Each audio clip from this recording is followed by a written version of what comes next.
Hey, this is Greg with Ask Mom and Dad, and I'm sitting here with Mom of Ask Mom and Dad, and so between the two of us, we've got it all worked out. Aren't you glad you're here today? I am so much so. We got little people in the background. We've got built-in effects on our. Aren't you glad? This is funny. What's cool is all these people are crammed into a very small trailer. That's what I think is awesome about it. You know.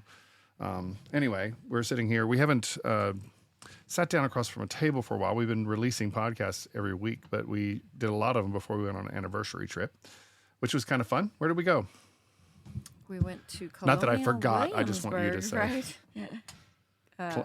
Colonial Williamsburg. Really interesting.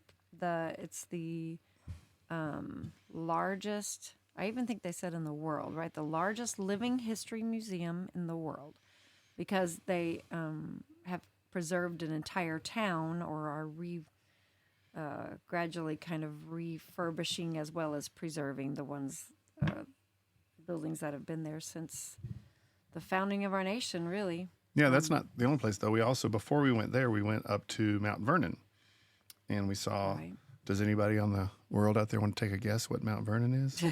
I sure hope they know. They better have learned in school. I don't know. I watched some videos today where some people couldn't answer questions that were just simple things like your dad was saying, they were asked when was the War of 1812. I actually found that video by accident. They're just kind of going, 1940? Yeah. Well, that was when the War was of the War of 1812? Right. That's the stinking name of the war, and they couldn't. Yeah, it was Is this what our generation has come to? This next generation is this of what children? it's come to? I Right. don't know. Seems like we That's should a be standing really in a scary field thought. screaming that at the top of our lungs. I don't know what has come of the world. Oh my goodness. My Aaliyah makes fun of herself because when she was 3, I would say to her, "The sky is blue. What color is the sky?" Leah, trying to teach her colors, and she'd say green. That's Yes. okay when you're 3. I was going to say, how old was she? Because I think not- that's a kind of an important That's factor not on so that. good when you're college or high school or just college age, and someone says, "When man is on the the War street. of 1812?" Right. Oh, please. There was another video I saw, which won't get into too much, but the whole "what is a woman" thing. I saw an article of Babylon Bee, Matt Walsh, a conservative broadcaster. If you don't know who he is, then don't worry about it. But he wrote You can look him up. he did a movie called "What is a Woman," and the Babylon Bee released an article today that said Babylon Bee discovers that since release of Matt Walsh videos that he actually knew what a woman was all along. And the idea of a culture where we're trying to redefine things that are obvious, that are just natural, is kind of a weird place. I bring that up only to say because while we were wandering around Mount Vernon, which is tell us. It was the home of George Washington, who helped redo a lot of it. It was his family home passed down to him. But we learned a lot more about how many different farms they owned, and he owned up to 8,000 acres at that It was insane. place at one time. Yeah, still well preserved due to some ladies in the 30s, I think, 1930s or something, who bought it from a relative and rebuilt it back up because it had been falling into disrepair and whatever. Anyway. Well, and I say that to say that this is a culture where people. Another article that I saw today was, but we're having a decrease in literacy rates in America. And, we go up there and we look at this place, and this is a place where, for all of the slack we get because founding fathers had slaves, yes, that was a reality. But George Washington's slaves were better educated than some of the children we have in today's modern school systems. And I'm sitting here thinking, we're trying to struggle with what is a woman, and slaves on the plantation in, colonial America had more opportunity. There were plenty of illiterate folks, but there were truly illiterate people who refused the right to learn. But we're putting people into schools and proclaiming that we're teaching them, and yet they're graduating high school with illiteracy rates, which doesn't make any sense to me. And questioning their own gender or their own anything. Or what are we teaching them? We've been talking about that on podcasts off and on anyway, because I don't understand it. We got to see our grandkids, a couple of our grandkids who've lived in Virginia for the past couple of years, and we got to spend some time with them in those areas. But anyway, so Sarah, our oldest granddaughter, actually, came and we were looking at some webs on the ground, and the Oh gosh. and she had decided that they were the bottom of the cloud. So now those are officially the bottom of the cloud webs. I think is what they should be called. But anyway, she decided that because it Might was as well. foggy out, we were sitting in a cloud, so that must be the bottom of the cloud. Well, Anyway, I that's tried observational to explain science. to her I exactly. mean, for what is she's an 8 year, right? So She's 9. She yeah. just turned 9. She'll turn 9 next month. That's Okay, so she's almost 9. she's 8. So that's observational science. I mean, it wasn't correct, but it was Okay. she observed well, the something and rest made of a that deduction. story, and the reason I brought it up though is, I told her it was probably rather than the bottom of the cloud, it was probably built by a spider or a type of insect of some sort. Well, she wasn't quite sure that I was right because she still liked her bottom of the cloud theory, and she There's a just statement all proceeded by to itself. explain to me. Well, spiders build up in the corners, Grandma. So I told, well, let's go talk to your daddy. He might know something. He's kind of a smart guy. So we went and got her dad and our son Josiah, and he went and looked, at it and was explaining how those were spider webs.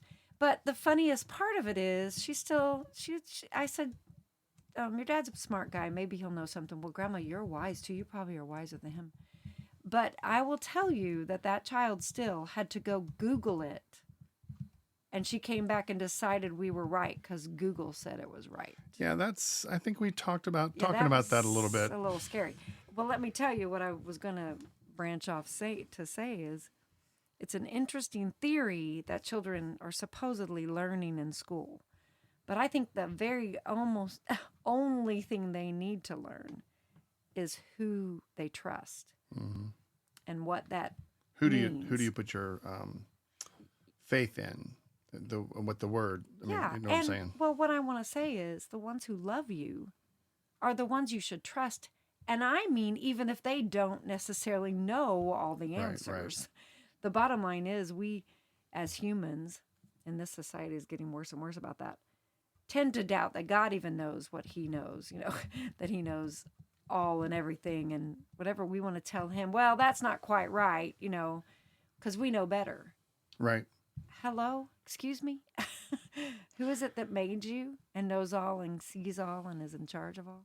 And if you don't teach that to a young child to know who to trust, to start by trusting the ones who love them, the ones who are caring for them, no matter if they have every bit of knowledge in the world, what are they trusting? What is it that they're, for one thing, what is they're actually looking for? What answer are they actually looking for? Who is it that they're,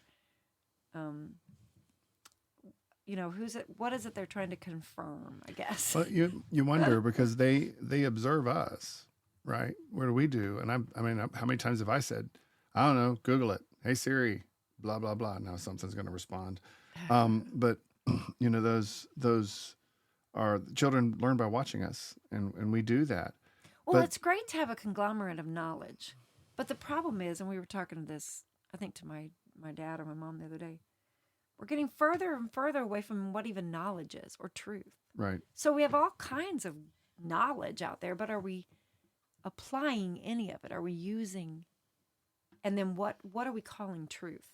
Because you can persuade, we had this discussion with her parents, and it was a really good discussion because it's back to I can convince you that my truth is correct, but what makes it even correct? We were talking about colors and how different people see different color perspectives and different. How can you know that the blue that I call blue is the same as you see from your eyes? They were talking about shades and different people. Remember how back in a few years back on the internet, somebody posted that dress or something, and some people saw a blue dress and some people saw a white dress or something like that.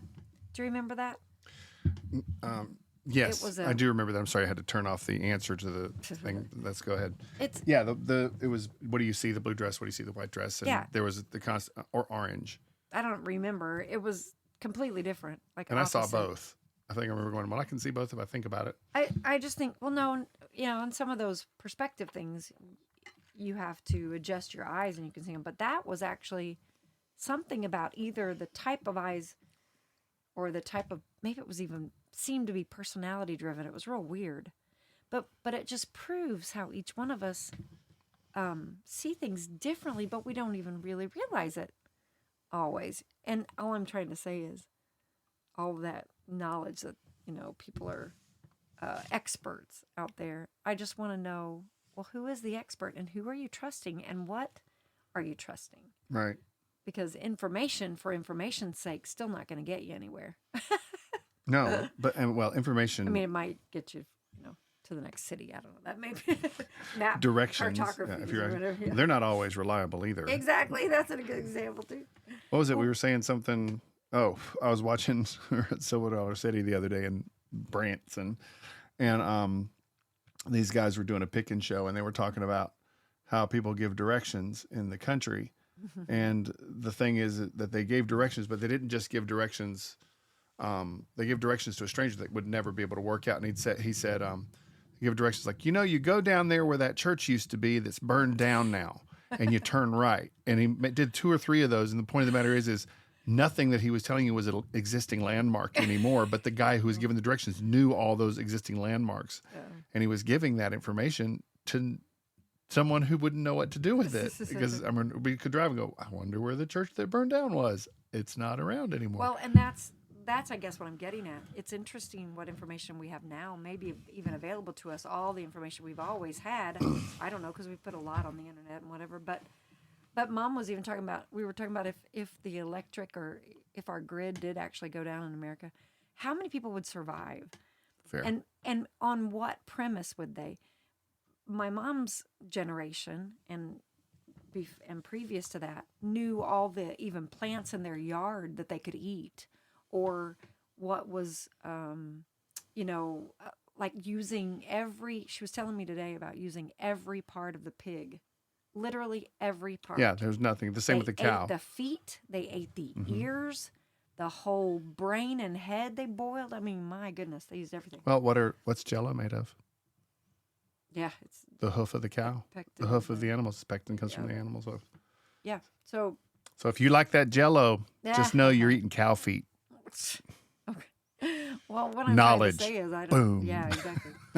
I don't think we know near what we think we do, and then we can Google it. But what happens if Google's not there?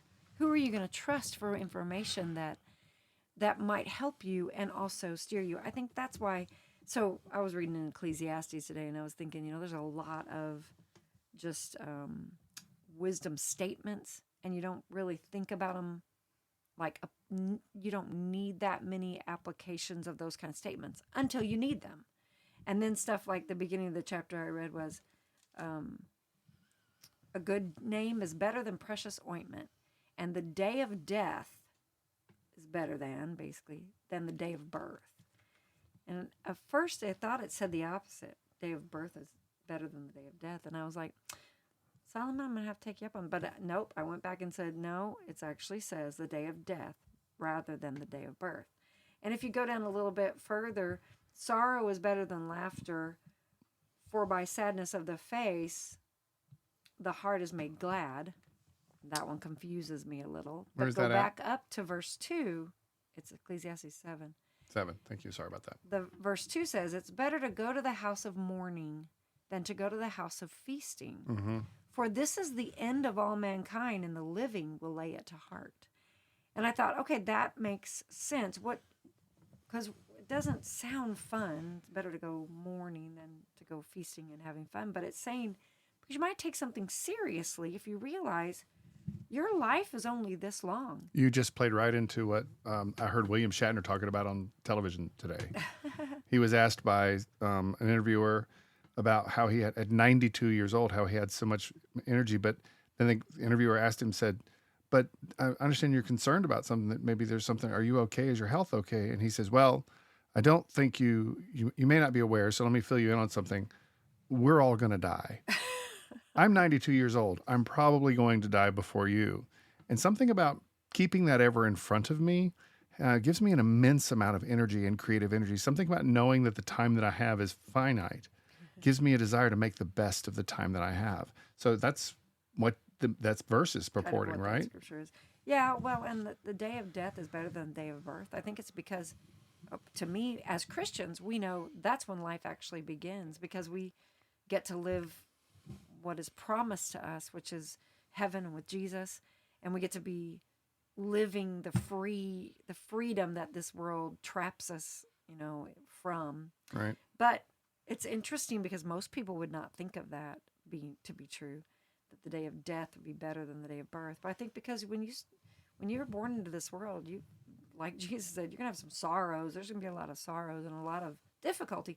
Anyway, but isn't it interesting that a list of wisdom statements may not seem to have all the knowledge, like it may not teach me some scientific fact or some whatever, but I have a feeling it's going to be the source that I need to go to a lot more often than I'm going to, and a lot more reliable. There you go. What do you than think just that? general information out there that I can get on the internet? I think it's interesting. What? No, I got stuck on the Ecclesiastes thing, and I think you walked away from it there for a second. Not really. You No, didn't. I was thinking, is there something about what I referred to Shatner saying, but also because the next verse popped up to me. It says the heart of the, it says grief. Verse 3 says grief is better than laughter, for when a face is sad, a heart may be glad. And then the heart of the wise is in a house of mourning, but the heart of fools is in a house of pleasure. And the whole idea being that being in touch with the reality of the world that we live in, rather than just creating a fantasy and trying to thrive within it. Do you know what I'm saying? I think there's a sense in our society now. It's like we talked about gender issues a minute ago. I don't want to be a guy, so I think I'll just declare that I'm a girl, and there you go. That's the fantasy I live in. Well, you're wasting every day of your life trying to pretend to be something you're not, and that's a foolish game. It's not going to end. It's not going to end well for you. And the same thing, verse 5 underlines it. It says, it's better to listen to rebuke from a wise person than to listen to the songs of fools. Hello. I know. Right. That verse is what I wanted to kind of dwell on because I was thinking, and I was going to write it in my journal, didn't get a chance to yet. You know what occurs to me? No. My mom and I tend to throw sin back and forth, sermons or things that we're, hearing on the internet. My dad sends to me things that are positive political slants and stuff that helps us kind of think hopeful about our country or whatever. My mom's sending me good sermons and stuff, and that makes me think of this. It's better to for man to hear the rebuke of the wise, because I kind of get. I'll have to stop for a little bit because the deep thinking and the conviction and whatever of sermons are wonderful, and I want to live there, and it's the best. But then I occasionally want to go hear the Song of Fools, which is what makes me think of the TV. Or the just television. Just random sitcoms. It's the Song of Fools. Yeah, sitcoms, what are fools doing? They're talking about their lives, and like you just said, they're living a fantasy, or they're talking about just their literally shallowness of life. Well, yeah, the whole idea is that you're pretending that the world is not what the world is. Does that mean that you don't have times of singing? No. Well, if we're in Ecclesiastes, go back to chapter 2. It said there's a time for mourning, there's a time for laughter, there's a time for feasting, there's a time for. That's the song of eternity is in our heart. So the speak to each other with psalms, hymns, and spiritual songs. We're to be singing, but the Song of Fools, that's completely different. It's something of this world. It's something that's limited. It's shallow. It has no depth. It doesn't take you anywhere or grow you. It might teach you things about interacting with the world, or with, like, for instance, trying to get along with other people, or there might be some things you can glean from it, I guess what I'm trying to say. But mostly you're being taught. The Song of Fools is being taught by other fools. There's exactly what we started with. If you're going out on the internet looking for your answers, it's the Song of Fools. Excuse me. There's an occasional wise answer from a wisdom, or an elder, someone who has some wisdom and has lived a while. But very rarely on the internet are you going to find much of that. Better to go and talk to your grandparents, or your parents if you've got a good relationship with them, or maybe great uncles and great aunts, or other people in, I would say if you're in a good church, you hopefully have elderly people who have lived life. They're not going to tell you the song of a fool. They're going to be rebuking you, possibly. Might feel like a rebuke when they say, well, if I'd be careful about this if I was you, because, and they'll usually tell you a story from their own life. Right. But the song of fools, that's what you're going to hear out in the world when you try to get advice for this or that. I think it's a really great verse because it's really, it's hard. It's not things we want to be true, but it literally is better to hear the rebuke of the wise than to hear the song of fools. Meditate on those. Yeah. We just stick right here in Ecclesiastes and go on. But what you said a minute ago, I want to roll back to this because I'm thinking about it. How do we help our children understand that there's more to be gained by taking and holding to the wisdom of those who you're surrounded with, your family, the ones you've grown up trusting and loving, than going and trying to find a countervailing argument on the internet or in the world of knowledge? And I'm not saying that we shouldn't study, but I think we were discussing this the other day, and you mentioned it, the whole thing with with Sarah and the bottom of the cloud. What we've trained a culture somehow or another. How do we take back the cherished wisdom of the family circle? Do you understand what I'm asking? Yeah. And do you have any ideas about that? About how that might be something that we can help people understand? Because I mean, even with our adult children, I mean, we have these arguments, bottom of the cloud arguments, as it were. Right. And how do we help folks understand that that there's value in just those that are close? It's not that you shouldn't go get information, but if the information is well, again, we've talked about it before. What's good learning? We've said, I believe learning from history is wise because I think the Bible even is clear that you're going to repeat foolishness if you don't learn from what's been before you. So there's settings of historical context that people love. They enjoy learning if they try it. The problem with today's learning and today's settings of what our kids are being taught is they're being taught that everything we know around us is foolish and that somehow the rest of the world knows better or other countries are better or, if you get away from God, you're going to have a better perspective or something. I don't understand how we've come this far, so far away from what is actual learning, what is teaching, correct processing and how to learn. That's what we ought to be teaching in our schools, is what I'm trying to say. Instead, it's as if they're trying to literally just dump information into these kids' minds that aren't what real learning is. Real learning is like we just said, understanding wisdom, trying to understand.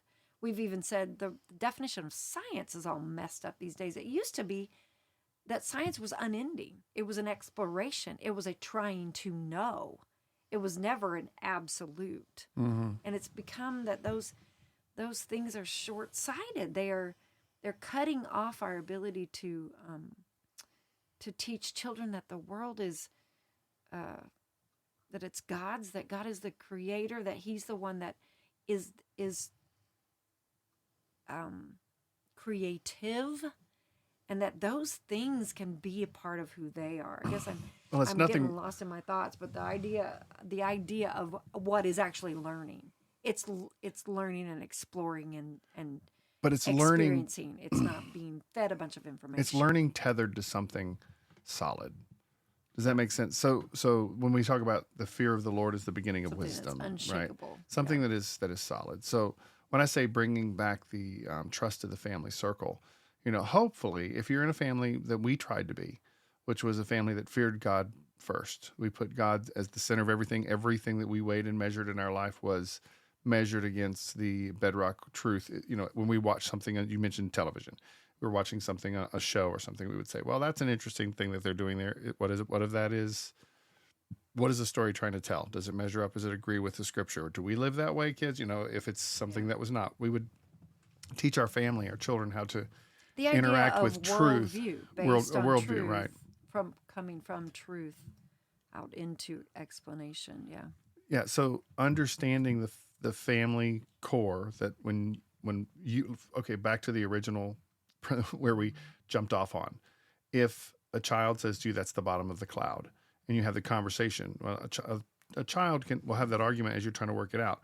But when you have an adult that's telling you this is true, and you're going, "Well, Mike," and you walk up to them and go, "Well, I know this is not true to be true, and here's why," and you give them that answer, and they go out and try to find a reason to countermand that or to argue that, or they get more information from someone else, and then they put it against something that you know to be true.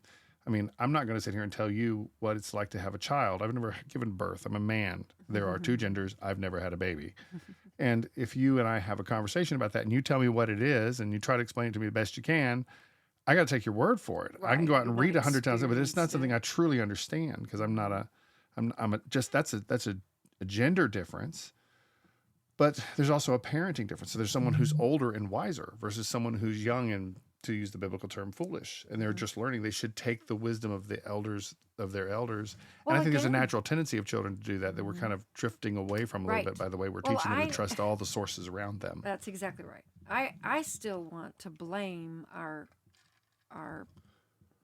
what would it be, the order of the public school. It's not the idea of publicly teaching children. That wouldn't be so bad. But the problem is the public school has taken over and become, to some degree, even you've heard these stories about these teachers unions and stuff. They've decided they know better than the parent. So they Yeah. know better than the family. So they are better able to teach your children. That has never, ever been true in all of creation. All of Right. They're not as there's So- no way that a surrogate can ever be as concerned about the individual nature of your child than Exactly. you. And when God gives you a child, excuse me, when God gives you a child, that gift is given to you to manage, to care for. When God put us on planet Earth, he said to tend and manage the earth. That includes the offspring that come our way. And now, we could get And he Go ahead. equips you. I've been trying to be an advocate for that, for women and for homes. He equips you to give your children what they need. You don't need to go find that expert that knows this. You've been told that, but you Right. don't need to. And in reality, they will be exposed to, the best way to put it, the information they need as they go with you, as they walk with you. Just like we're called to walk with Christ, we learn from him. He teaches as we go. We're to be leading our children that way. They're to be walking with us and experiencing life with us, learning from us, and then because of that, like you said, learning what is valuable, what is actually truth, what is value, what is the nature of everything they are to base their, like you said, their solid foundation on. If they don't have that, the information that's just being poured into their minds just makes them what used to be called mind-dumb robots. They literally are just information regurgitators. How And does that's that not, give yeah, them any knowledge and kind of- wisdom aren't the same thing. To know a thing Right. is one thing. To know what the application of it properly is another thing. That's wisdom. Wisdom is a proper application of knowledge. And so it's, And it's only walking with experienced people that you can learn how to appropriately apply that knowledge. Yeah. So there's no value, I guess is the best word, I guess- just information. yeah, I was going to say, and wisdom doesn't come from the internet or from even books necessarily, in the sense Right. that, because what that gives you is knowledge. What a human being with another human being, a wise person, wise counsel, is when you sit down with another person and you have a conversation in the application of your situation, and then that person can take knowledge and bring application to your situation. Human beings are similar in about a lot of things. Boys are boys, girls are girls. The way we learn is got some similar patterns. Girls like to talk a lot more than boys. Boys like to be more tactile. There's some things but when it gets down to the day-to-days, that's where the nuance aspect of things. There's the little nuances of what your situation is that just says, well, I need to bring this piece of knowledge and apply it this way and this piece here. And you can't do that without wise counsel. You can't. And the place where you should start with your wise counsel should be godly people. Hopefully that's your family. Hopefully it starts with your family. Hopefully you are, if you were not raised with godly counsel in your own home, then you're going to be where it starts. But if in our home, hopefully our children look to us for godly counsel. I know it's a matter of, that's what we want to be. We want to be godly people that give godly counsel. Well, That's because it's tethered to that understanding that God is the source of all wisdom and knowledge. That's the worldview that matters. That's exactly right, and that's what I was going to say. We've genuinely kind of dumbed down knowledge and wisdom, or like you were just explaining, into this box that we think, or a couple of known experts on a couple of subjects that we can pour into our children, and we've left out the part that is the wise, the counsel of the wise, or the wisdom, and we've even talked them into, somehow we've allowed that throughout. We've talked about this and where the origins of that came from, a little bit of how they sort of have taken our children and trying to remake the world through, the whatever, tainting of information. That's not right. Through the idea that they can sway their thinking toward this globalistic mindset, I guess, whatever.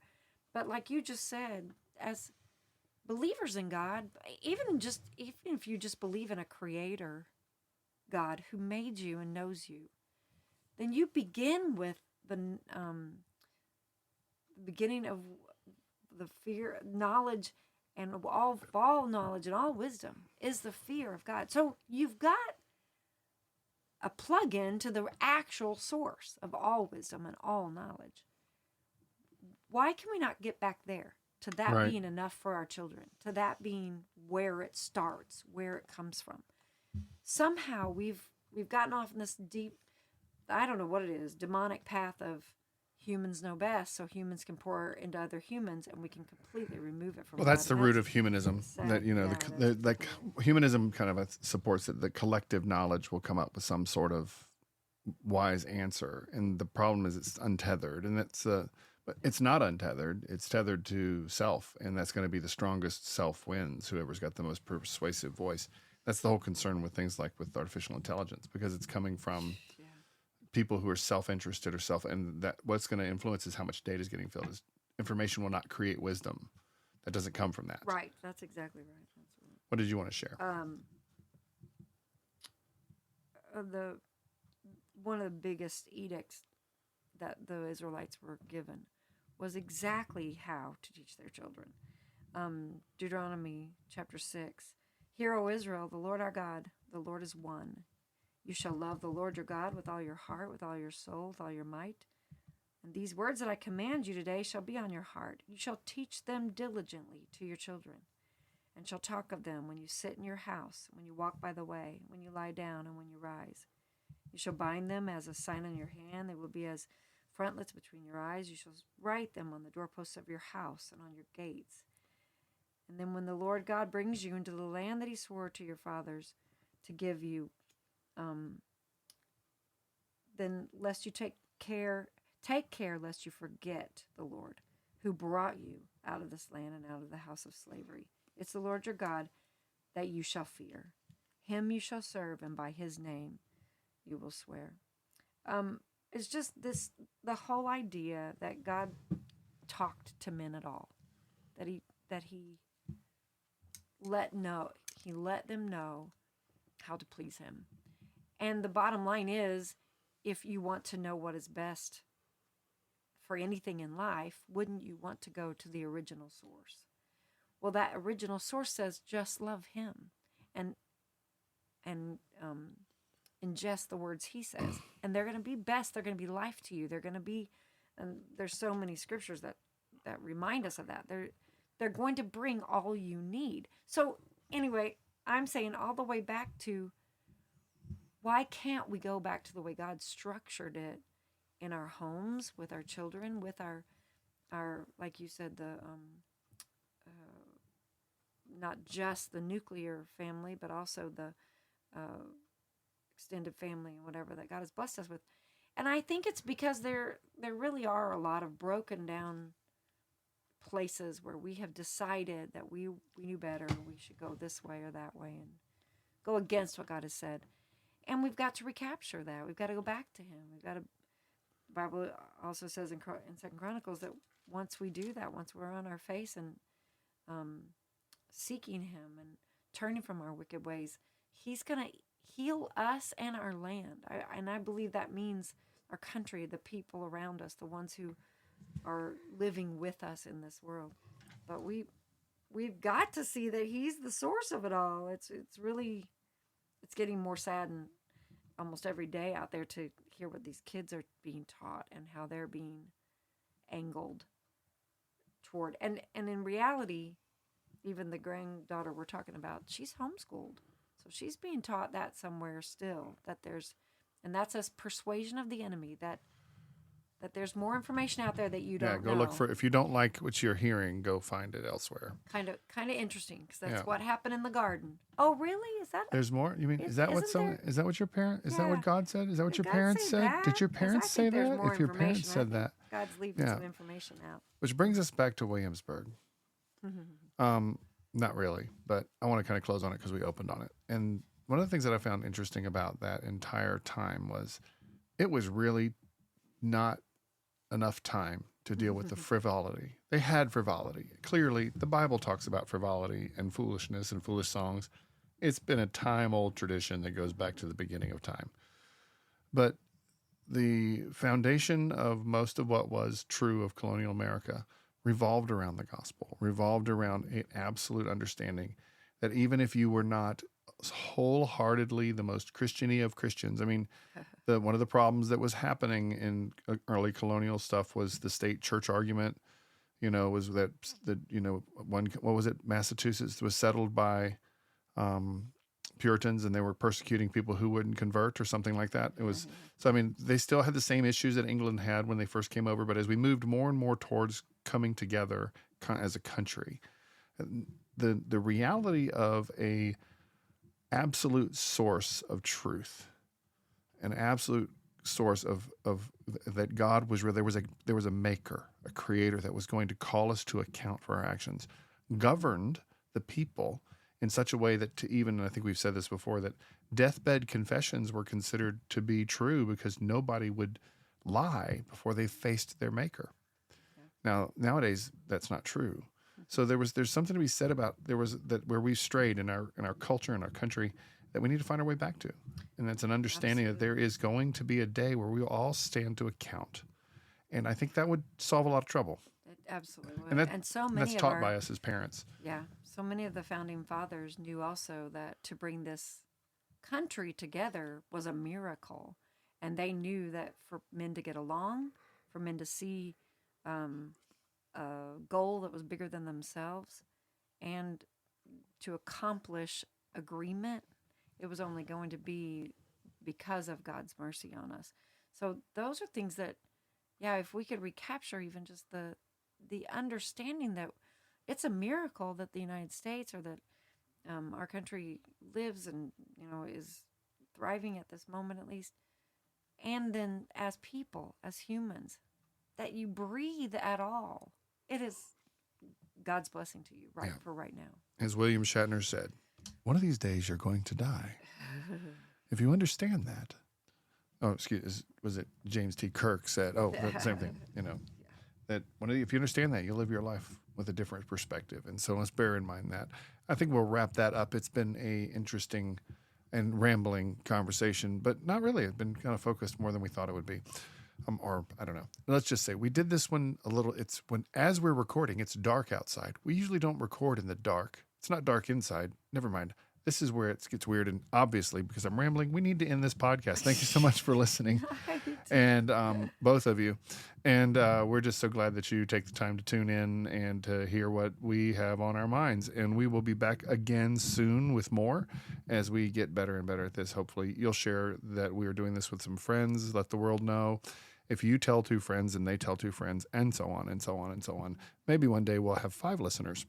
And so I know that's bad math, but again, we're talking about education today, so we'll leave it at that. Tell people about us, and we'll see you next time, or hear you next time, or you'll hear us. Thanks for listening. You'll hear us next time on Ask Mom and Dad. Goodbye.